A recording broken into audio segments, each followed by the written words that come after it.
Good evening, ladies and gentlemen, and welcome to Upper Heaven. My name is Dante Alighieri, and I'll be escorting you to your final place of punishment. But first, I need to go over the rules. Number 1, please turn off all cell phones and other electronic devices. You really won't be needing those anymore. Yes. Dante! Second, please remain calm and quiet no matter the horrors we pass. I assure you, some of your punishments will be much, much worse. Dante, I hear you! And finally, please abide by the circle of punishment that Minos assigns. There's really no point in trying to get out of it, and I'd rather say! Dante! Dante! I just finished having dinner with Plato, and then I saw it. A sign. One of the candles went out right as I looked upon it. I knew it. I meant for heaven. Shakespeare! Can you not see that I'm busy? I've got a full batch of newly departed Americans on my hands, and I have no time for your misplacement stories. But Dante, I'm a Christian, a simple writer. I've never done anything wrong at all.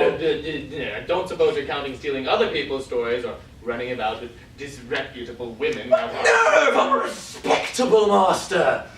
Look, you know I don't make the rules around here, but I'm well aware that your plays were rubbish, stuffed with fools and villains. I, on the other hand, gave the world a moral. Can you imagine how many sinners I've saved?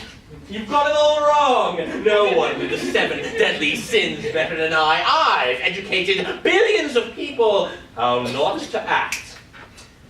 Let me show you. Fine. I'll make you a wager. Show me all 7 sins of incontinence in your works, and I'll plead for you. But if I win, don't bother me for another 100 years! Deal. Hold on to your seats, colonists. It's time for Shakespeare's 7 deadly sins. All right, let's get going. Lust is up first. So many decadent examples.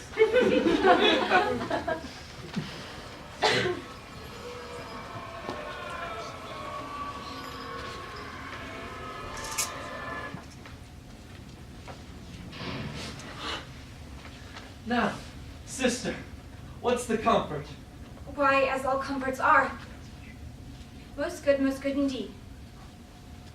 Lord Angelo, having affairs with heaven, intends you for his swift ambassador, where you shall be an everlasting leecher. Therefore your best appointment make with speed. Tomorrow, you set on. Is there no remedy? None.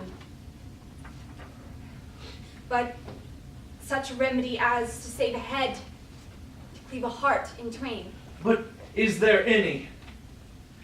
Yes, brother, you may live, but there is a devilish mercy, if you'll implore it, that will free your life but fetter you till death.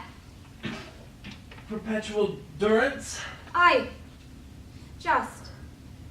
Perpetual durance, a restraint. Though all the world's facility you had to a determined scope. But in what nature? In such a one as you consenting to it would bark your honor from that trunk you bear and leave you naked. Let me know the point. I do fear thee, Claudio. And I quake, lest thou, a feverous life, should entertain in 6 or 7 winters more respect than a perpetual honor. Darest thou die? The sense of death is most in apprehension, and the poor beetle that we tread upon in corporal sufferance finds a pang as great as when a giant dies. Why give you me this shame? Think you I can resolution fetch from flowery tenderness? If I must die, I will encounter darkness as a bride, and hug it in mine arms.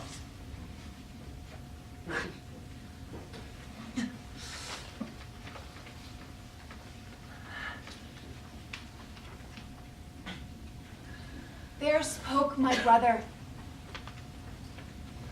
There my father's grave reared forth a voice. Yes, thou must die. Thou art too noble to conserve a life in base appliances. This outward sainted deputy, whose settled visage and deliberate word nips youth i' the head, and follies doth the mew as falcon doth the fowl, is yet a devil. His filth within being cast would appear a pond as deep as hell, Prinzi, Angelo. which is the cunning livery of hell. The damnedest body to invest in cover in prinzy guards. Dost thou think, Claudio? If I would yield to him my virginity, thou mightst be free. Oh, heavens. It cannot be. Yes. He would give it thee from this rank offencer to offend him still. This night's the time that I must do what I abhor to name, or else thou diest tomorrow. Thou shalt not do it. Were it but my life, I'd throw it down for your deliverance as frankly as a pin. Thanks, dear Isabel. Be ready, Claudio, for your death tomorrow. Yes.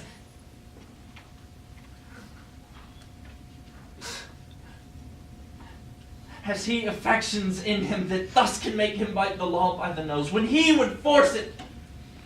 Sure, it is no sin, or of the deadly seven, it is the least. Which is the least? If it were damnable. He being so wise, why would he for the momentary trick be perdurably fine? Oh, Isabel. What says my brother?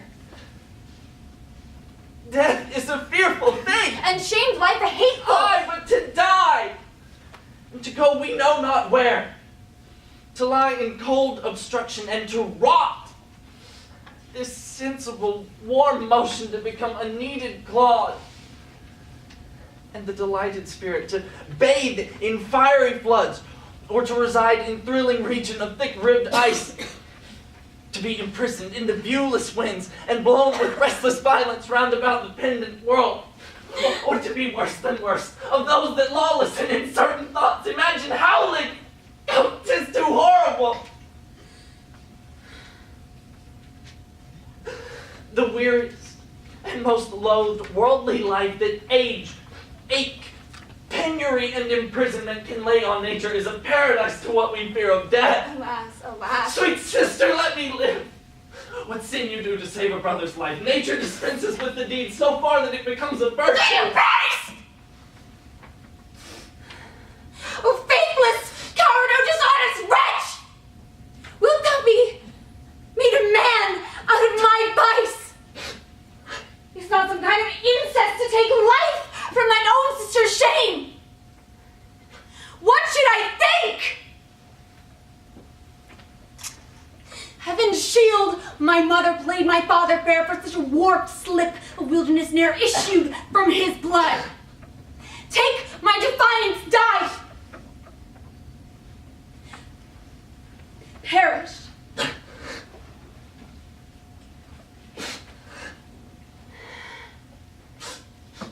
Might but my bending down reprieve thee from thy fate, it should proceed.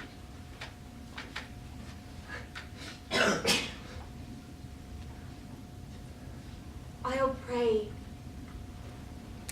1,000 prayers for thy death.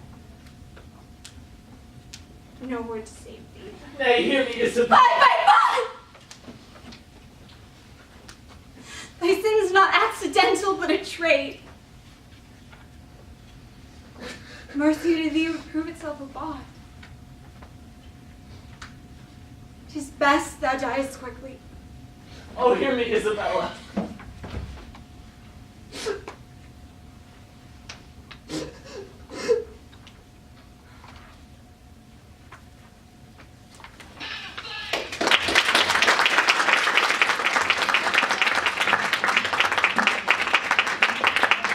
So how did this scene showcase lust? It was a portrayal of the different philosophical kinds of lust and the consequences for those lusts. Ah, the consequences. Well, let's see what else you have. You'd know all about those lusts, wouldn't you, Dante? When you think of them, we'll do next day.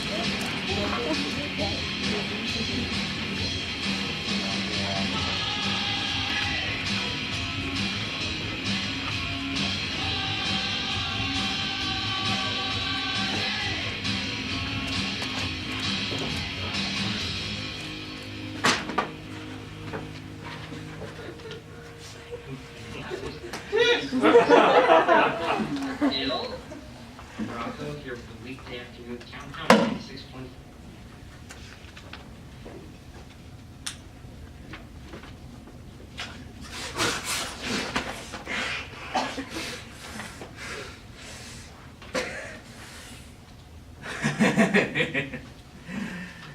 Now, Hal, what time of day is it, lad? Thou art so fat-witted with drinking of old sack and unbuttoning the after supper and sleeping upon benches afternoon that thou hast forgotten to demand truly, which thou wouldst truly know. What a devil hast thou to do with the time of the day, unless ours were cups of sack and minutes, capons and clocks, the tongues of bawds and dials, the signs of leaping houses, and the blessed sun himself. Fair hot wench and flame-colored taffeta. I see no reason why thou shouldst be so superfluous as to demand the time of the day. Oh, thou comest nearer to me now, Hal, for we that take purses go by the moon and the 7 stars, and not by Phoebus, he that wandering night so fair. Oh, but I prithee, sweet wag, when thou art king, is God save thy grace. Oh, majesty, I should say. For grace thou wilt have none. None? No, by my troth. Not so much as will serve as a prologue to an egg and butter. Well, how then? Come roundly. Marry then, sweet wag.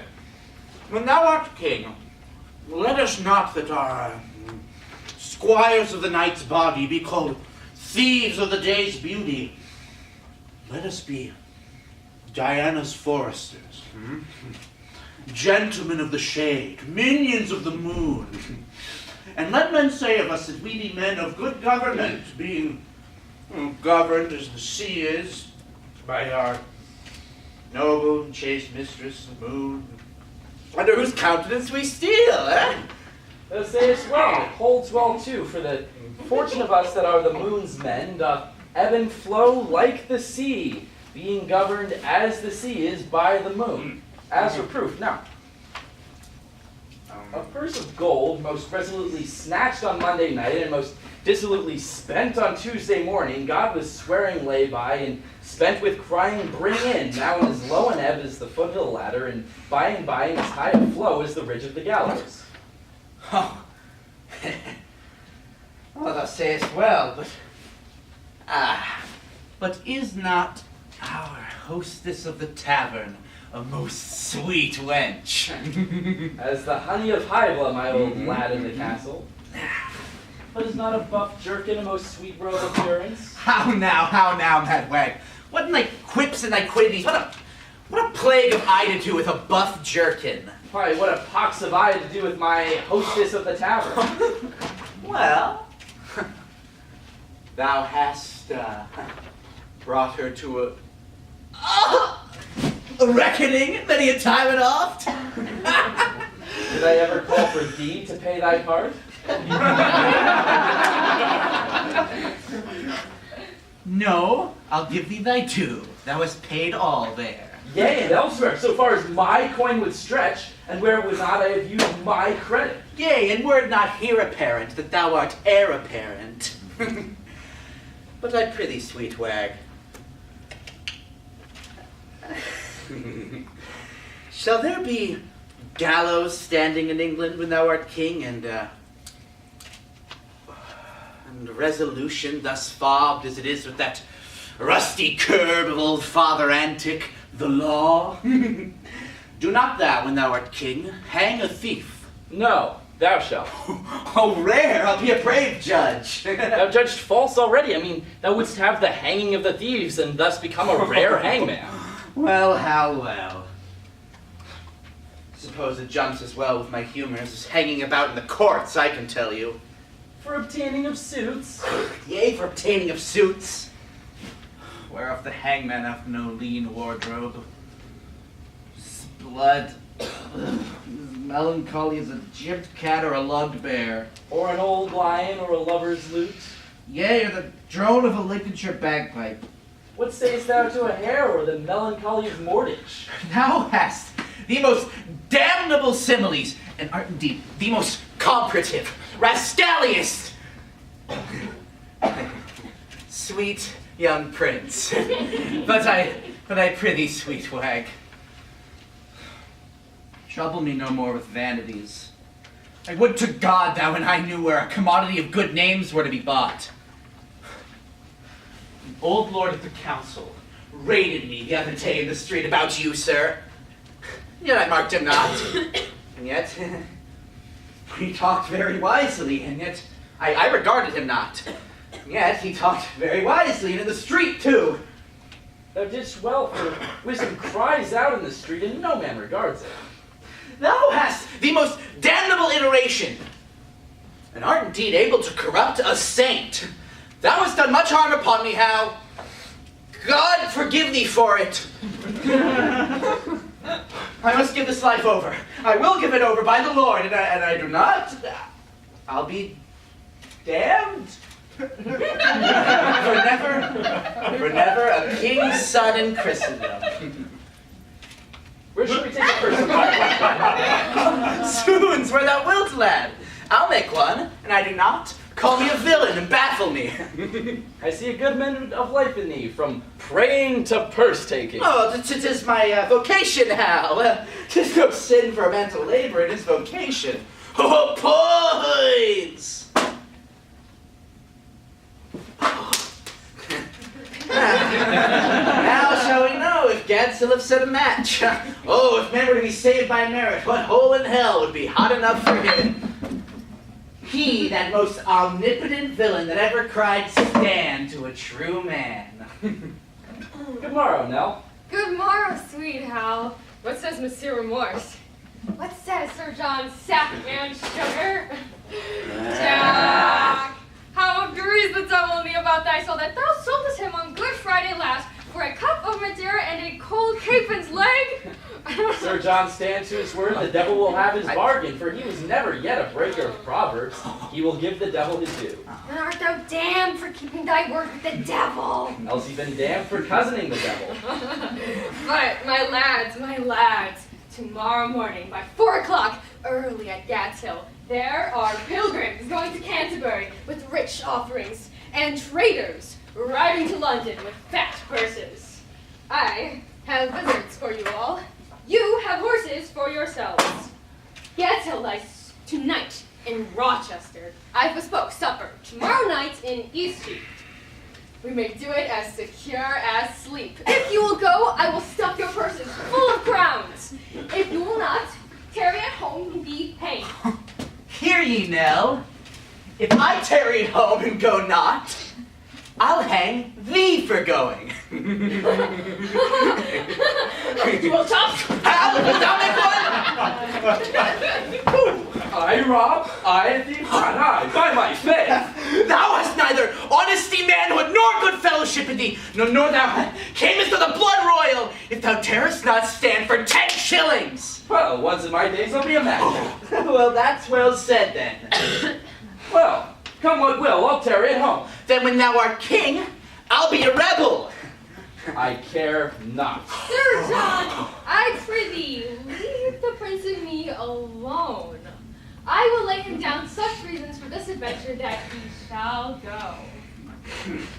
Then God give thee the spirit of persuasion and him the ears for profiting, that what thou speakest may move and what he hears may be believed, that the true prince may, for recreation's sake, prove a false thief, for the poor abuses of the time want countenance. Farewell! I'll be in Eastcheap. Farewell, thou latter spring. Farewell, all hallowed summer. What?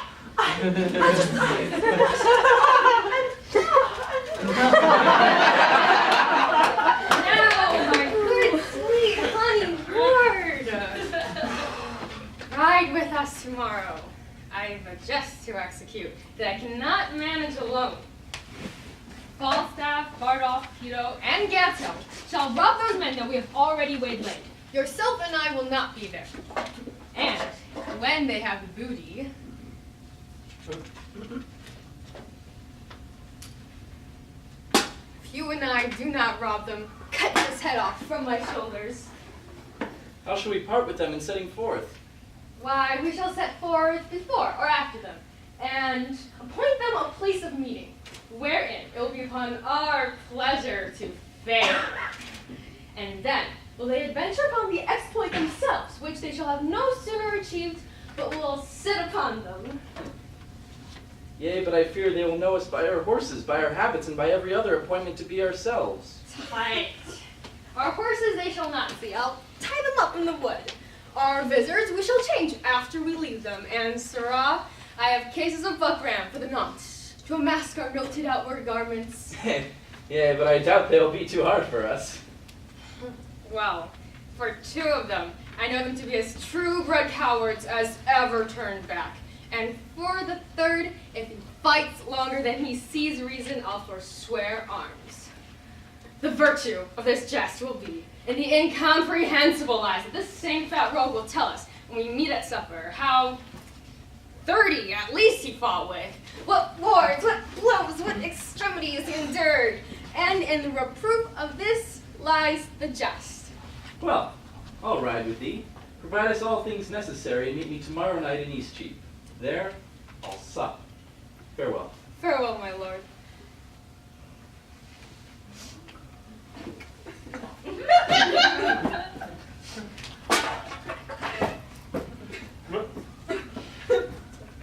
I know you all, and will while uphold the unyoked humor of your idleness. Yet herein will I imitate the sun, who doth permit the base contagious clouds to smother up his beauty from the world, that, being wanted, he may be more wondered at by breaking through the foul and ugly mists of vapors that did seem to strangle him. If all the year were playing holidays, to sport would be as tedious as to work, but when they seldom come, they'd wish for come, and nothing pleaseth but rare accidents. So, when this loose behavior I throw off, and pay the debt I never promised by how much better than my word I am, by so much shall I falsify men's hopes, and like a bright metal on a sullen ground, my reformation glittering over my fault shall show more goodly and attract more eyes than that which hath no foil to set it off. I'll so offend to make offense a skill, redeeming time when men think least I will.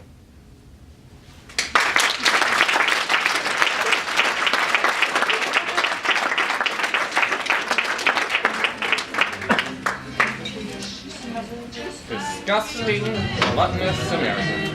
But it's a more insidious form of gluttony, this, one that hides the true potential in us all. Well, I suppose there's something to be learned there. I heard the Americans have things called Twinkies now. Oh, dear. Yeah. It's never ending.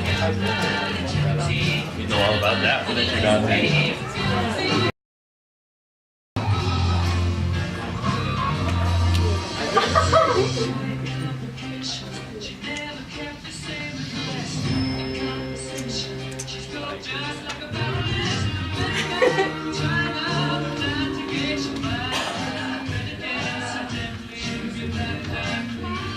Bring me mine angle, and will to the river my music playing far off.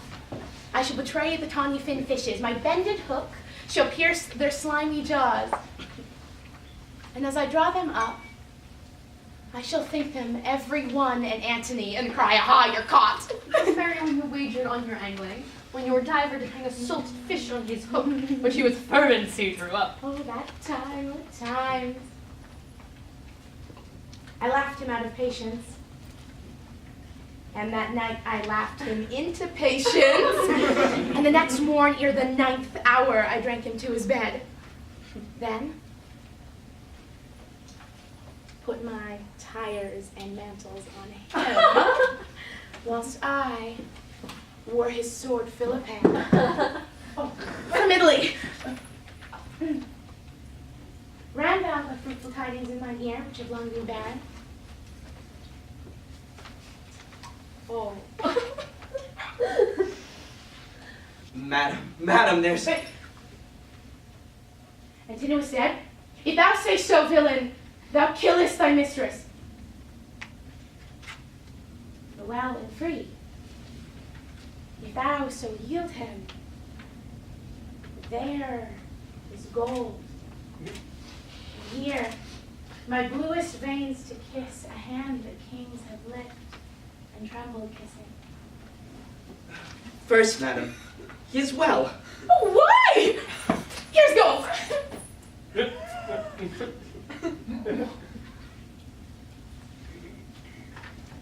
But Mark, sirrah, we used to say, the dead are well. Bring it to that, and the gold I give thee I will melt and pour down thy ill-uttered throat. Good madam, hear me. Well, go to I will, but there's no goodness in thy vein. If Antony be free and healthful, so tart a favor to trumpet such good tidings, if not well, thou shouldst come as a fury, crowned with snakes, not like a formal man. Well, please you hear me. I have a mind to strike thee ere thou speakest.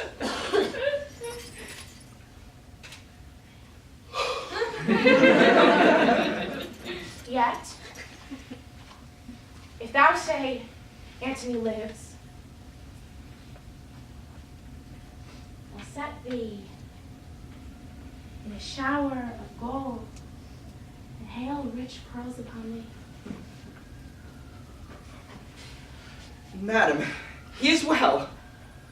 Oh, well said, make a fortune for me! But yet, madam.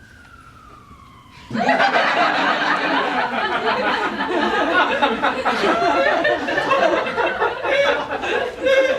yet, I do not like but yet.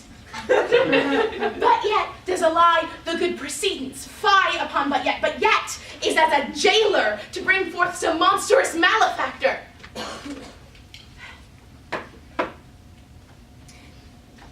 But prithee, friend, pour out the pack of the matter to mine ear. The good, the bad, together, in a state of health. Thou sayest, and thou sayest, free. Free, madam? No, I made no such report. He's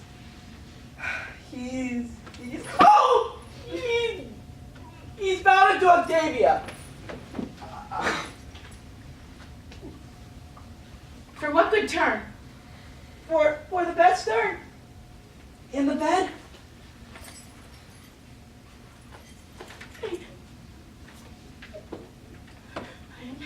Turn in. Madam, he's married to Octavia.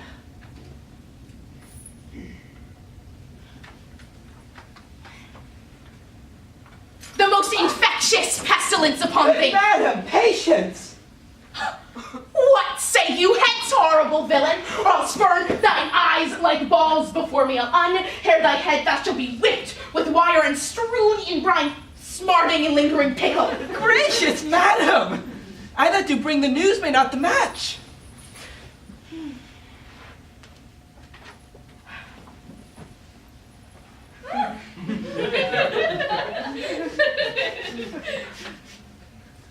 Say 'tis not so, and a province I will give thee, and make thy fortunes proud.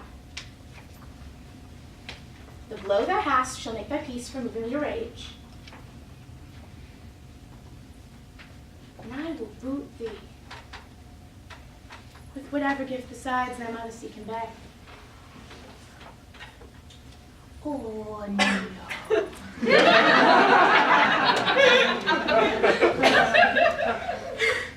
He's married, madam.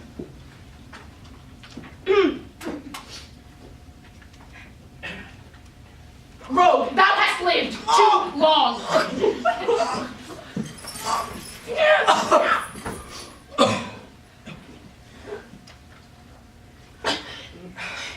Nay, now run. What mean you, madam? I've made no fault.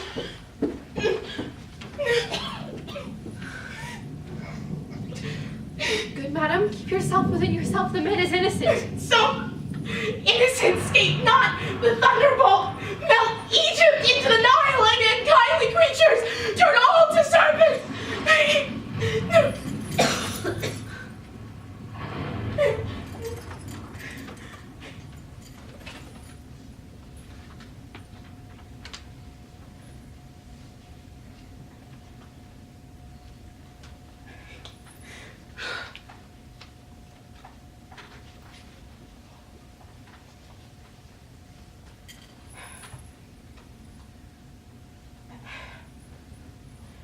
call the slave again. Though I am mad, I will not bite him, called. He has a fear to. I will not hurt him!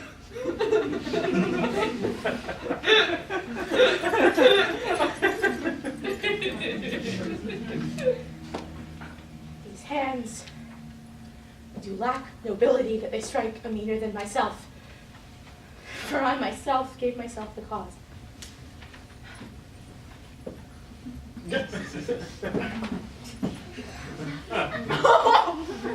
Come hither, sir.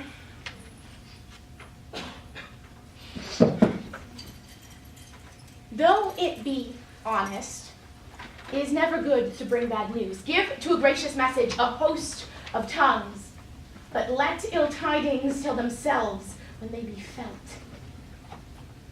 I have done my duty.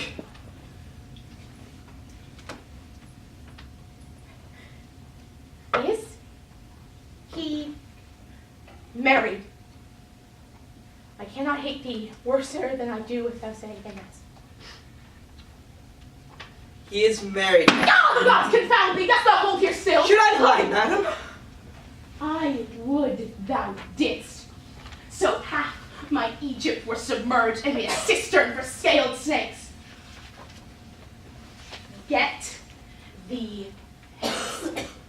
Had thou Narcissus in thy face, to me thou would appear most ugly.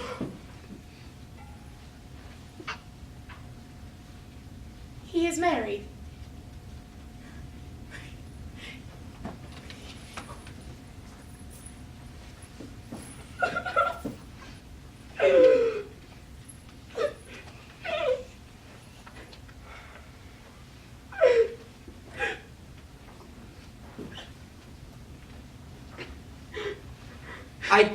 I crave your Highest pardon. Take no offense that I would not offend you. But to punish me for what you make me do, it seems much unequal. He's married to Octavia. Oh, that his fault should make a knave of thee, and art not what thou art sure of. Get thee hence. The merchandise thou hast brought from Rome is all too dear for me. Lie they upon thy hand and be undone by them. Good your highness patience. 'Tis no matter. Go to the fellow. Bid him report back the feature of Octavia. Her years, her inclination.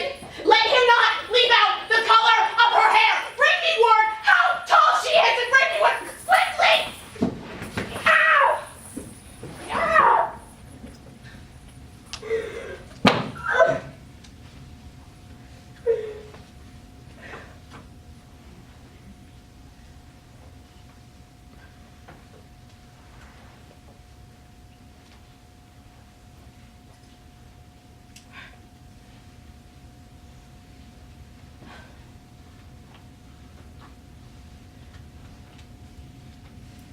Pity me, Charmian. But do not speak to me.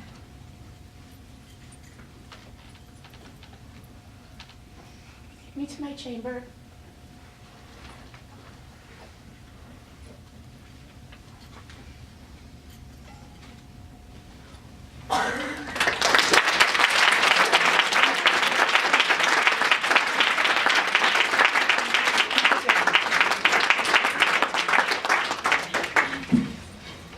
Well, Cleopatra, what a range of emotion. Yes, a marvelously crafted, well-researched character. One of my few female roles that use sex as a weapon.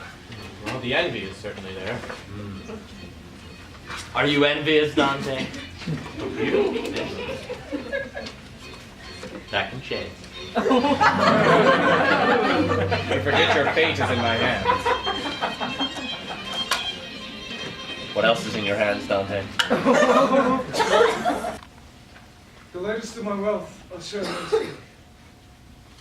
Wherever we shall meet, for Timon's sake, Let's yet be fellows. Let's shake our heads and say, as to now and to our master's fortune, we have seen better days. Nay, let each take some. Put out all your hands. Not one word more.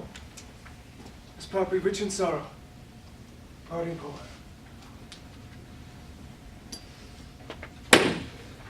All that this wretchedness of glory brings us! Who would not wish to be from wealth exempt, since riches bring only misery and contempt?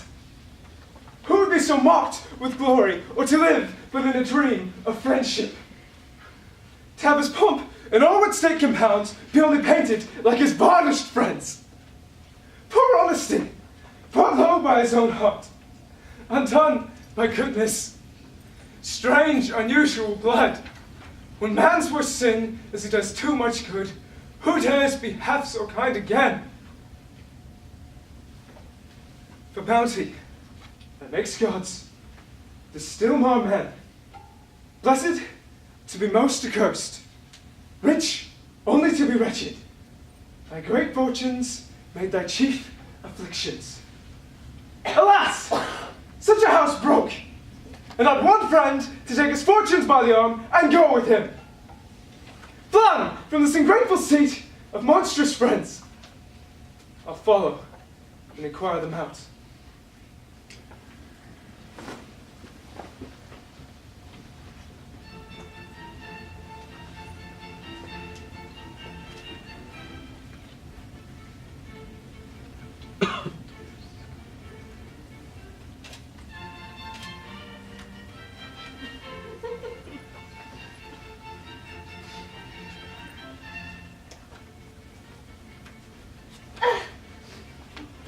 Good day to you, ma'am.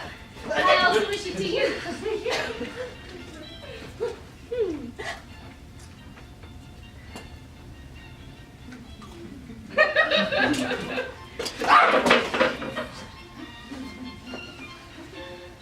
I think this honorable lord did but try us this other day. Upon that when my thoughts time when we first encountered, I hope it's not so low with his lordship as he made it seem in the trial of his several friends. It should not be by the persuasion of his new feasting. I should think so. He has sent me an earnest inviting, which many my near occasion did urge me to put off, but he has conquered me beyond them, and I must needs appear. In like manner, I was in debt to my unfortunate business, but he would not hear my excuse.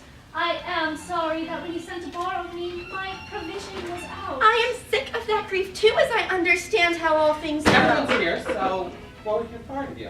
1,000 pieces. 1,000 pieces. What of you? Came to Here he comes! With all my heart, gentlefolk all, and how fare you? Ever at the best humor of your lordship. The swallow follows not summer more willingly than we, your lordship. No more willingly leaves come winter, such summer birds are men. Gentlefolk, a dinner will not recompense this long stay. Feast your ears on the music a while. If as so harshly the trumpet sound, we will to it presently. I hope it remains on unkindly with your lordship that I return to be an empty messenger. Oh, ma'am, let it not trouble you. My noble lord. My good friend, what cheer? My most honorable lord, I am even sick of shame that when your lordship this other day sent to me, I was so unfortunate a beggar. Think not on it, ma'am. If you had sent but 2 hours before. Let it not cumber your better remembrance. Come, bring in, all together.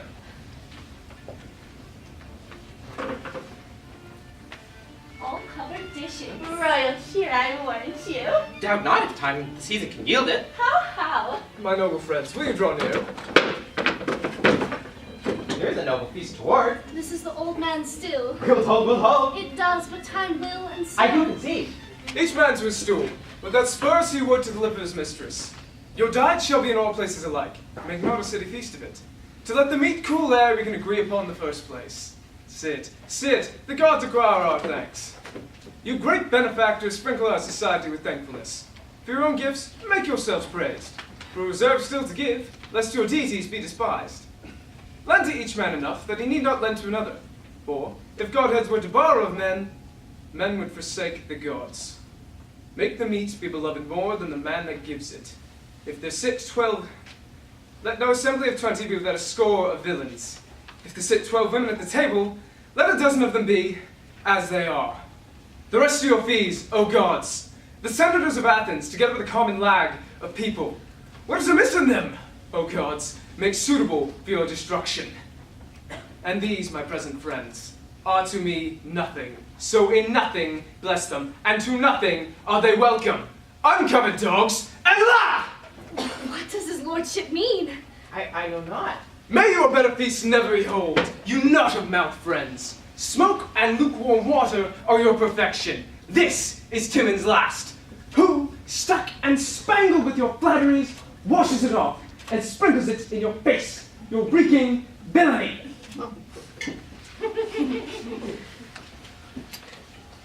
Live, loathed, and long, most smiling, smooth, detested parasites, courteous destroyers, affable wolves, meek bears, fools of fortune, time's flies, treacher friends, Japanese slaves, vapors, and minute jacks. Of man and beast, the infinite malady. Crust to quite a... What?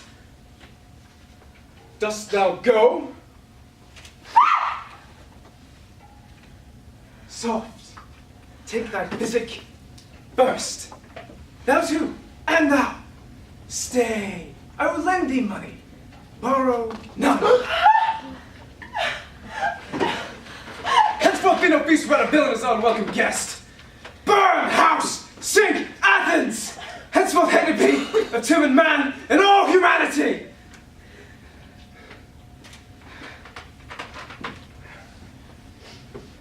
How now, my lord? Know you the quality of Lord Timon's fury? Lordship, have you seen my cap? I lost my gown! He's not a mad lord, and not but humor sways him.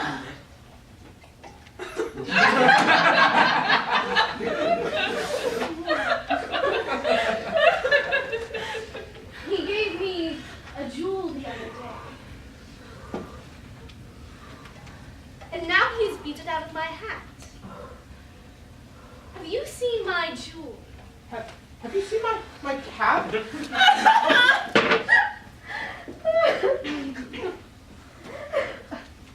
Here, Tibbs.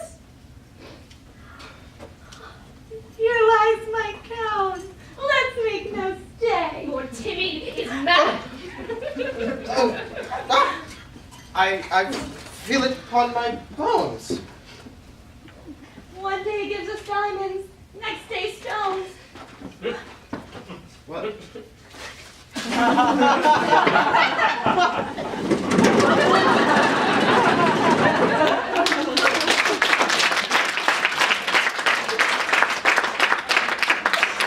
All right, take a break, stretch your legs, just be back in 10 minutes.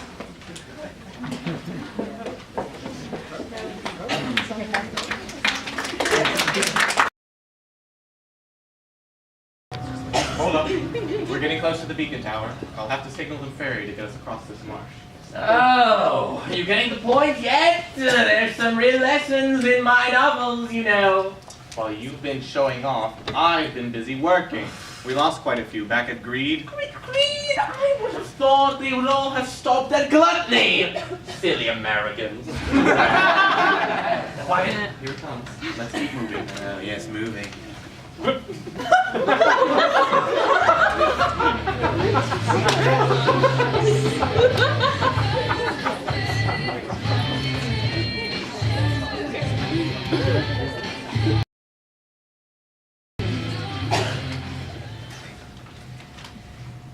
But, as we often see against some storm, a silence in the heavens, the wreck stands still, the bold wind speechless in the orb below, as hush as death.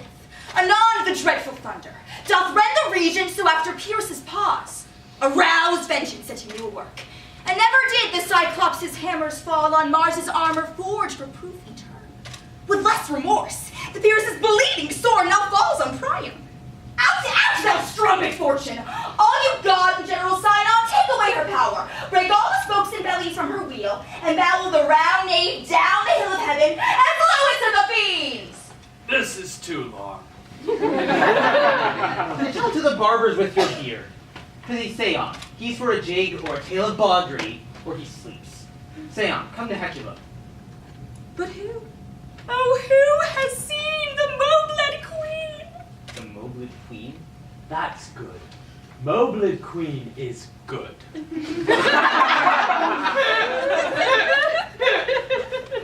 Run, barefoot, up and down, threatening the flame's bosom riot. A cloud to pale hair, grey diadem stood before a robe. About her lank and all her deemed loins, a blanket, in the alarm of fear that caught up. Who this had seen would tongue in venom steeped, each fortune state would treason have pronounced. And if the gods themselves did see her then, when she saw Pyrrhus make malicious sport in the mincing of his sword her husband's limbs, the instant burst of clamor that she made, less things mortal move than not at all, would have made milch the burning eyes of heaven and passion in the gods. Look, for she has not turned her color, and has tears in her eyes. Prithee, no more. 'Tis well. I'll have thee speak out the rest of this soon. Good, my lord. Will you see the players well bestowed? Do you hear? Let them be well used, for they are the brief and abstract chronicles of the time. After your death, you were better have a bad epitaph than their ill report while you live. My lord, I'll treat them according to their desert. Spotty kinsman, look better. Use every man after his desert, and who should escape whipping? Use every man after his own honor and name. The less they deserve, the more merit than your bounty. Take them in. Come, sir. Frolic friend, we'll hear a play tomorrow.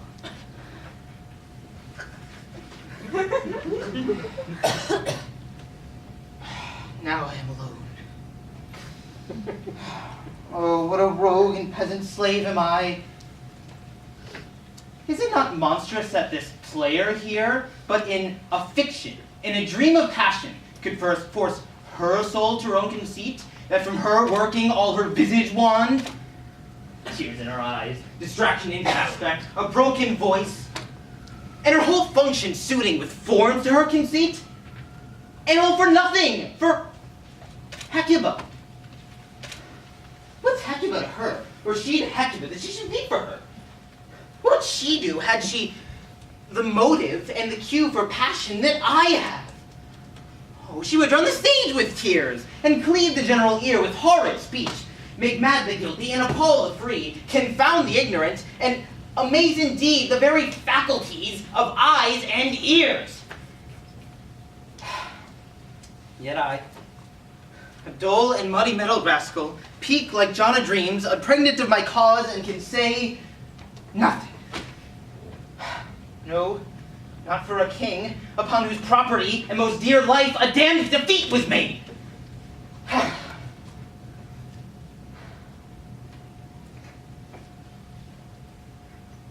Am I a coward?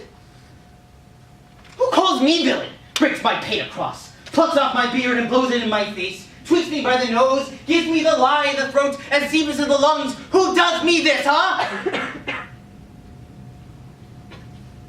Zoos, I should take it. Or it cannot be, but I am pigeon-livered and lack gall to make oppression bitter. Or ere this, I should have fatted all the region kites with this slave's offal. Remorseless, treacherous, lecherous, kindless villain! Oh, vengeance! Ah! Oh, what an ass am I. This is most brave that I, the son of a dear father, murdered, prompted to my revenge by heaven and hell, must, like a whore, unpack my heart with words and fall a cursing like a very drab, a scullion. Fire upon it! Ah!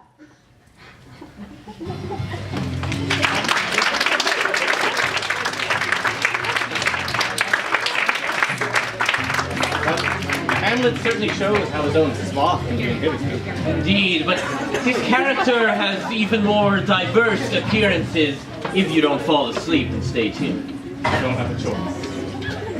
There have been many long nights, haven't there, Dante? This is hell, after all. You don't have to tell me twice. Straight. You lay into her, tell her her pranks have been too broad to bear with, that her grace hath screened and stood between much heat in her. Ensconce me even here. Pray you be round with her. Father? Father? Father! Would you fear me not? Withdraw. I hear her coming.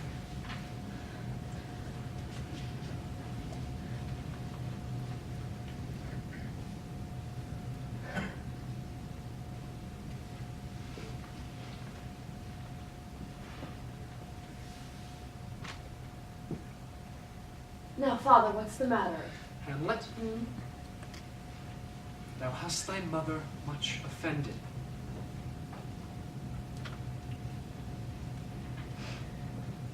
Father, you have my mother much offended. Come, you answer with an idle tongue. Go, you question with a wicked tongue.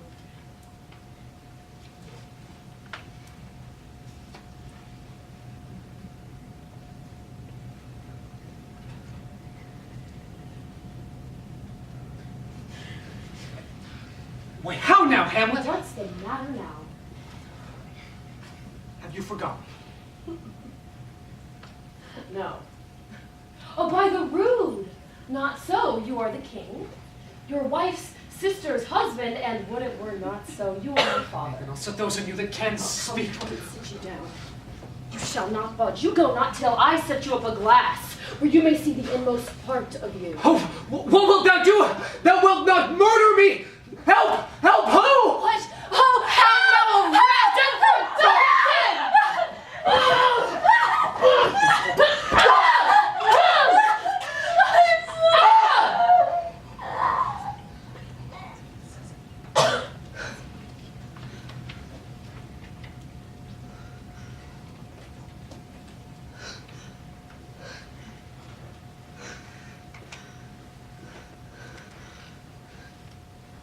What hast thou done? Nay, no, not. Is it the queen? Rash and bloody deed is this. A bloody deed, almost as bad, good father, as kill a queen and marry with her sister. As kill a queen? Aye, sir, 'twas my word.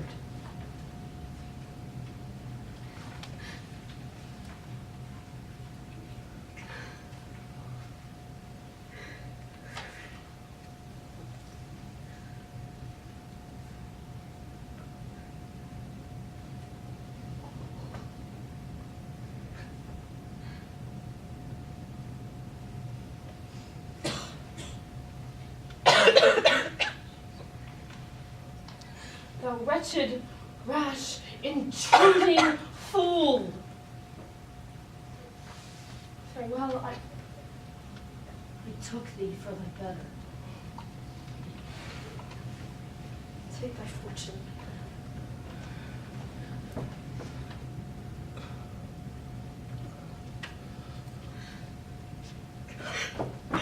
Thou find'st to be too busy is some danger.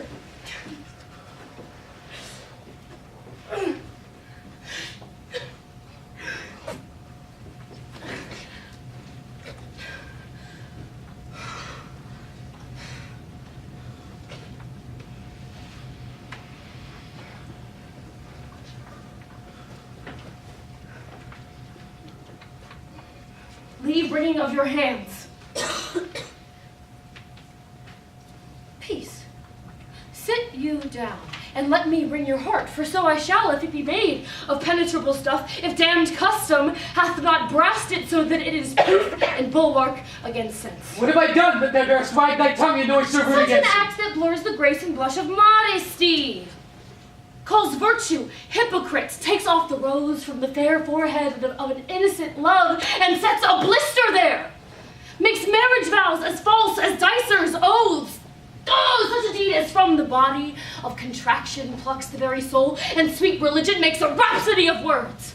Yet this solidity in compound mass with tristful visage, as against the doom, is thought sick at the act. I mean, what act that roars so loud and thunders in the index? Look here upon this picture, and on this. The counterfeit presentment of two sisters. See what a grace was seated on this brow. Hyperion's curls, at the front of Jove herself, and I, like Mars, to threaten and command. A station like the herald Mercury new lighted on a heaven-kissing hill. A combination and form indeed where every God did seem to set her seal and give the world assurance of a woman. This was your lady. And look you now what follows. Oh, here is your wife. Like a mildewed ear blasting her wholesome sister, have you eyes? Could you, on this fair mountain, leave to feed and batten on this worm, have you eyes? Cannot call it love. For at your age, the heyday in the blood is tame. It's humble and waits upon the judgment. And what judgment would step from this to this? For shame, where is thy blush? Go, rebellious hell! If thou canst mutine in a matron's bones, to flaming youth let virtue be as wax, and melt in her own fire. Proclaim no shame when the compulsive ardor gives the charge. Speak to me no more! I turns mine eyes into my very soul, and there I see such black and grated spots as well on me guilty. Nay, but to live in the rank sweat of an enseamed bed, stewed in corruption, honeying and making love over the nasty sty! Give me no more these words like daggers, and give me daggers no more! A better than a villain! A slave who is not 20th part the tithe of your precedent lady, a vice of queens, a cut purse of the empire and the rule, who from the shelf the precious diamond stole and put it in her pocket! God, no more sweet between her shreds and patches!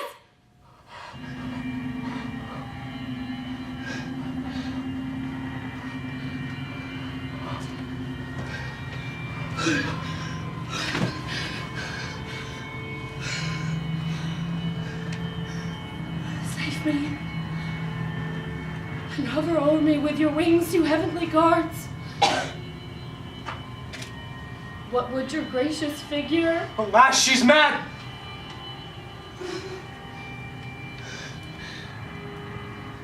Do you not cause your tardy child to chide that lapsed in time and passion? Let's go by the important acting of your dread command.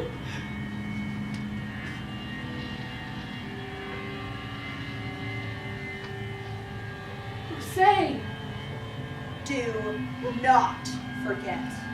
This visitation is but to whet thy almost blunted purpose.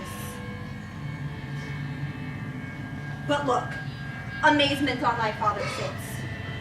Oh, step between him and his fighting soul. Speak to him, Hamlet.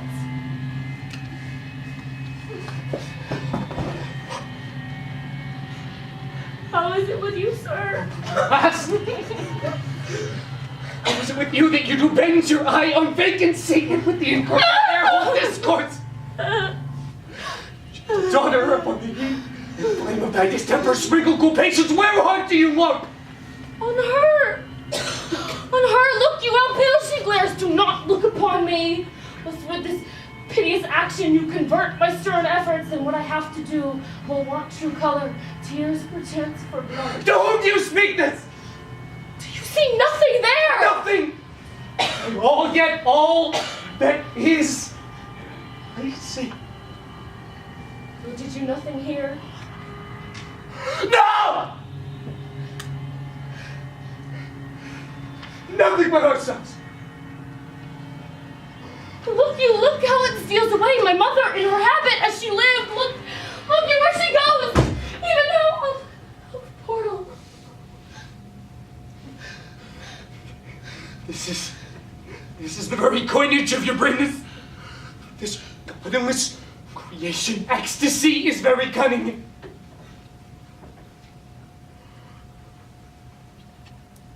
Ecstasy.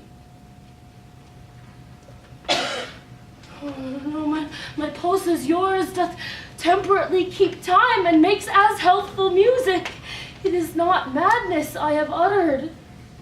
Put me to the test, and I will the matter reword which madness would gamble from. Father, for the love of grace, lay not that mattering unction to your soul, that not your trespass, but my madness speaks. It will but skin and film the ulcerous place, whilst rank corruption, mining all within, infects unseen.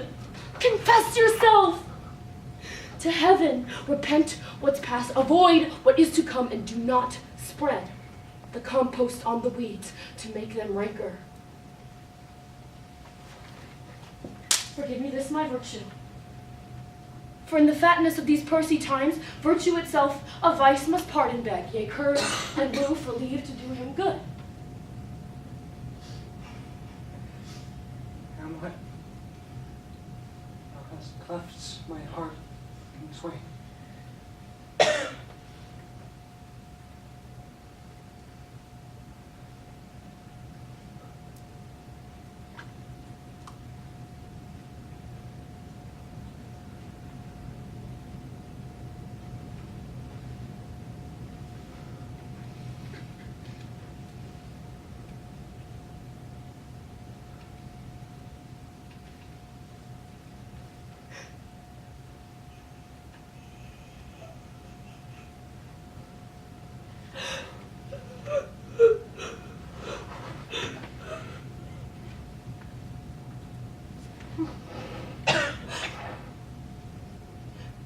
Throw away the worser part of it and live the pure with the other half. Good night. But go not to my aunt's bed. Assume a virtue if you have it not. Refrain tonight, and that shall lend a kind of easiness to the next abstinence, the next more easy. For use can almost change the stamp of nature, and either brain the devil or throw her out with wondrous potency. Once more, good night, and when thou art desirous to be blessed, I will blessing beg of you. For this same lady I do repent. But heaven hath pleased it so, to punish me with this and this with me, that I must be their scourge and minister. I will bestow her and will answer well the death I gave her. Once more, good night. I must be cruel only to be kind. Thus bad begins and worse remains behind. One word more, good father. What shall I do? Not this, by no means, that I bid you do. Let the bloat queen tempt you again to bed, pinch wanton on your cheek, call you her mouse, or let her for a pair of reachy kisses, or paddling in your neck with her damn fingers, make you to ravel all this matter out, that I'm essentially not in madness, but mad in craft. Be thou assured, words be made of breath, and breath of life. I have no life to breathe what thou hast said to me. I'll love the guts into the neighborhood. Father, good night.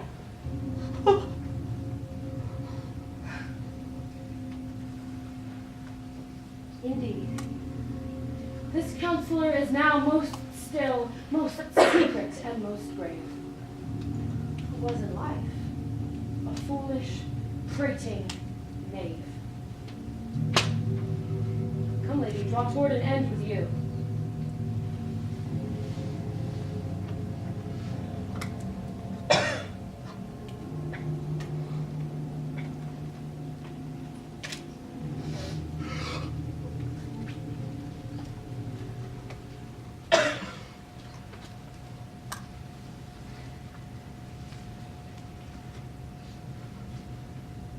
Good night, Father.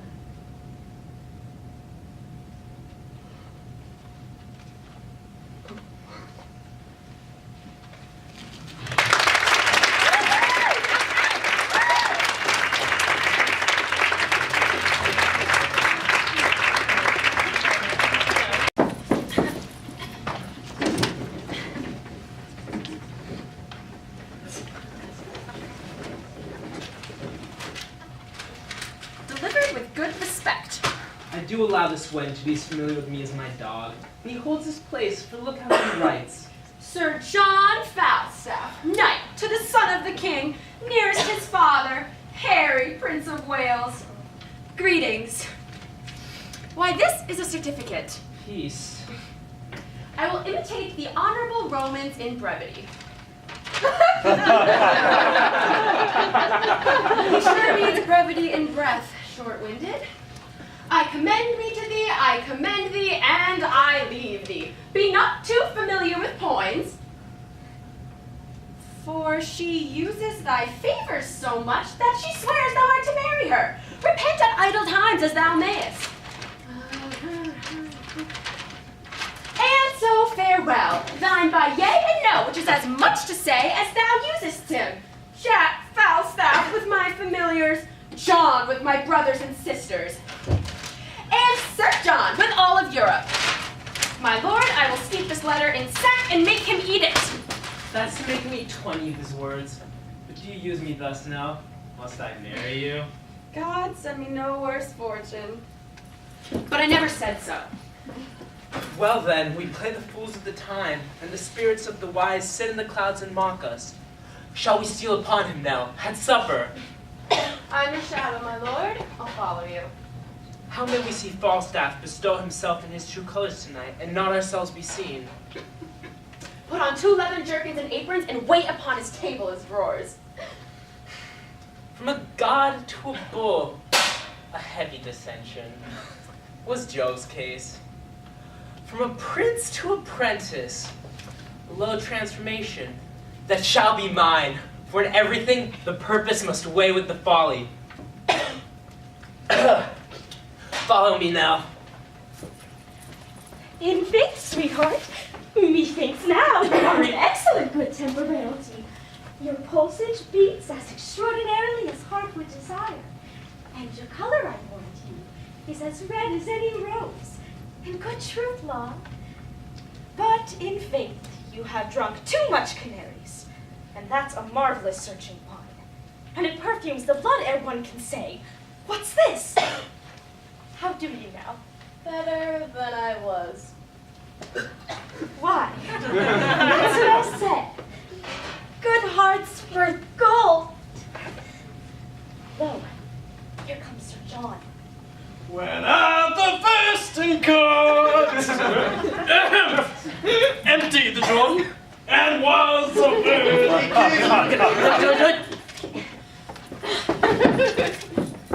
Now, Mistress Doll. Oh!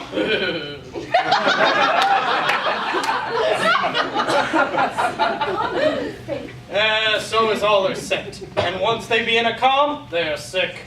Muddy rascals, and all the comfort you give me. You make fat rascals, Mistress Doll. I make them. Gluttony and diseases make them. I make them not. If the cook helped to make the gluttony, then thou help to make the diseases. Oh, Doll, we catch of you. Doll, we catch of you. Grant that, my poor virtue, grant that. Yea, joy, our chains and our jewels. You brooches, pearls, and ouches. For to serve bravely is to come halting off, you know. To come forth with this pike bent bravely, and the surgery bravely, and the venture upon charge chambers bravely. Yourself, you money killer! Hang yourself! By my troth! This is the old fashion. You two never meet, but you fall to some discord. You are both, in truth, as rheumatic as 2 dry toasts. What the good here? You cannot bear with another's confirmities. One must bear, and that must be you. You are the weaker vessel, as they say. The emptier vessel. And a weak, empty vessel. There's such a huge full hogshead. No, no. Merchant venture, but no step in here. Not your hulk better stepped in the hole. I'll be friends with thee, Jack. Thou art going to the wars, and whether I shall ever see thee again or no, there's nobody cares. Peace, good Doll. Do not speak like a death's head. Do not bid me remember mine end. Sirrah, what humors the prince of? Oh, good shallow young fellow. Would have made a good pantler. Would have chipped bread well. They say Poins has a good wit. She? A good wit? Hanger, baboon. Her wit's as thick as Tewkesbury mustard. There's no more conceit in her than there is in a mallet. Why does the prince love her so then? Because their legs are both of a bigness, and a place at quoits well, and eats fennel and conger, and drinks off candles' ends for flapdragons, and rides the wild mare with the boys, and jumps upon joint stools, and swears with a good grace, and wears her boots very smooth, like unto the sign of the leg, and breeds no bait with the telling of discreet stories and such other gamble faculties it has, that show a weak mind and an able body, for which the prince admits her, for the prince himself is such another. But wait a minute. Will not this knave of a wheel have his ears cut off? Let's beat him before his whore. Look what's Like a parrot. Is it not strange that desire should so many years outlive performance? Kiss me, doll. Thou dost give me flattering bosses. By my troth, I kiss thee with the most constant heart. I'm old. I love thee better than I love ere scurvy young boy them all. Some sack, Francis! Anon, sir.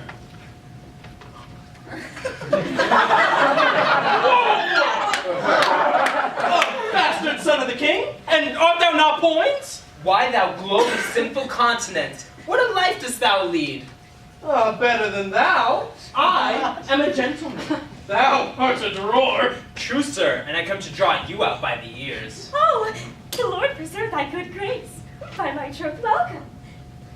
Now, the Lord bless that sweet face of thine. Thou horse and mad compound of majesty! By this light flesh and corrupt blood, thou art welcome. How you fat fool! I scorn you! Lord, you have not presented your goal to a merriment, do not take the heat. You horse and candle, mind you, how vilely did you speak of me even now before these honest, virtuous, civil gentlewomen? Didst thou hear me? Yay. You knew me. You knew I was at your back and spoken on purpose to try my patience. No, I did not know thou wast within hearing. I shall drive you then to confess this willful abuse, and then I know how to handle you. No abuse, Hal, oh mine honor, no abuse. Not to dispraise me and call me pantier and bread chipper, I know not what. No abuse, Hal. No abuse? No abuse now. Harold, none. I dispraised him. Before the wicked! Oh, that the wicked might not fall in love with him! Whose doing, I have done the part of a good friend and a true subject. And thy father is to give me thanks for it. No abuse, Hal, none, Nell, none, faith, none. See now, whether pure fear and entire cowardice does not make thee wrong, this virtuous gentlewoman too close with us. Is she of the wicked? Is thine hostess here of the wicked? For one of them, she is in hell already and burns poor souls. For the other, I owe her money, and whether she is to be damned for that, I know not. No, I warrant you. No, I think thou art not. Mary, there is another indictment upon thee, for suffering flesh to be eaten in thy house, contrary to the law, for which I think thou wilt howl. All victuals do so. What's a joint of mutton or 2 and a whole rent? Who knocks so loud at the door? You, gentlewoman. What says your grace? His grace says that which his flesh rebels against. How now, Points? What news? Your father's at Westminster. By heaven, Points, I feel me much to blame. Too idly to profane the precious time, when tempest of commotion like the south, born with black vapor, doth begin to melt and drop upon our bare and armed heads. Grab me my cloak.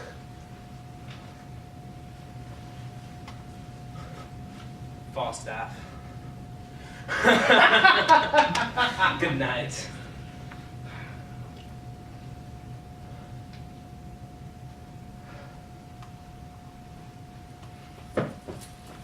Now comes in the sweetest morsel of the night, and we must hence and leave it unpicked. How now, more knocking at the door? You must await a court, sir, presently. Does the captain stay at Dorford?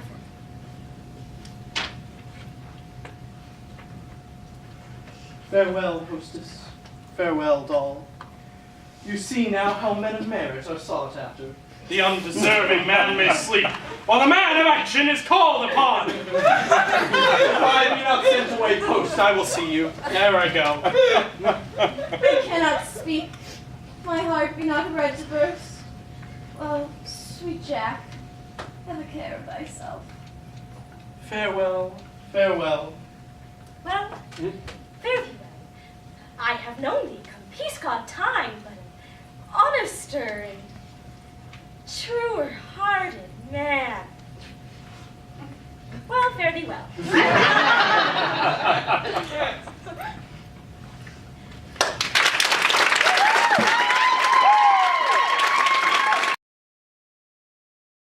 Well, what do you think, Dante? Globe of sinful continents. Marvelous. All right, you win. Yeah! I'll have to chat with Virgil, see if we can get you reassigned. I never doubted it! But I couldn't have done it without the help of such wonderful role models. Bring forth the spirit!